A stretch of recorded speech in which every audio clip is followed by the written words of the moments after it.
Hi guys! Welcome back again to our channel. And for today's video, alam ko kung bakit ka nandito sa video na to at kinlik mo tong video na to. Gusto mong malaman kung paano ma-monetize ang YouTube channel mo. Tama? Ituturo ko sa inyo kung paano ma-monetize ang YouTube channel nyo. So, please keep on watching.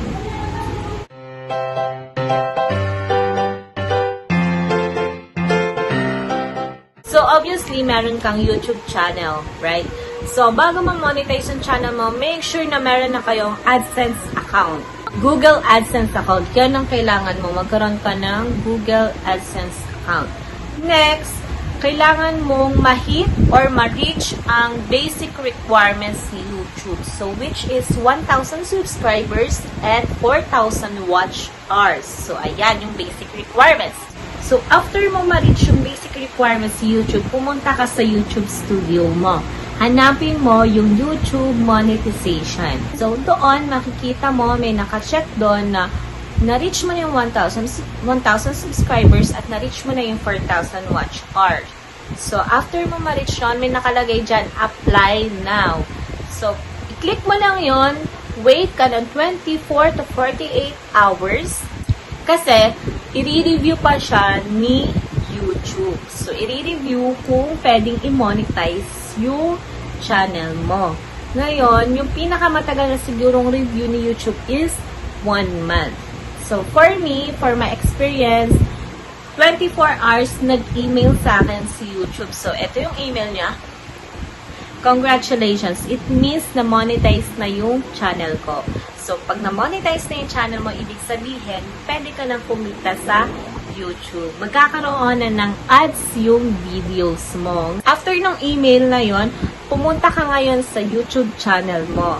Punta ka ulit sa YouTube Studio, then dashboard, hanapin mo yung mga videos mo. After mo pumunta dun sa mga videos mo, may makikita ka na ng dollar sign. Ngayon, yung dollar sign, naka-off pa yon. So, ang color ng dollar sign is gray.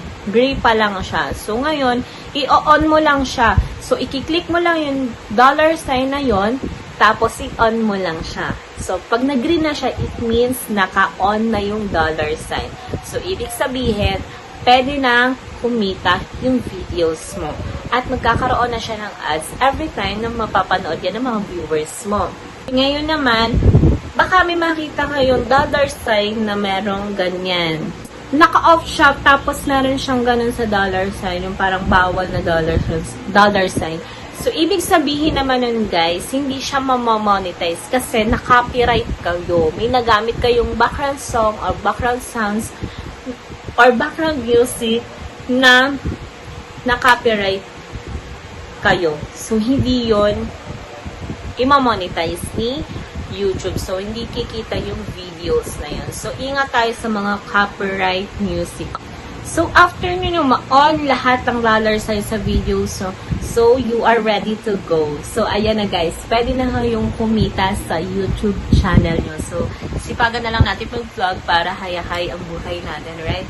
It's better na mag-download kayo ng YouTube Studio para na application yon para na monitor nyo yung analytics nyo. So, doon nyo makikita kung nataas yung revenue nyo, nadadagdag na subscribers, viewers, views, video nyo, at yung revenue dun sa in-upload ng video. So, sa akin, nag-download ako ng YouTube Studio app para ma-monitor ko siya.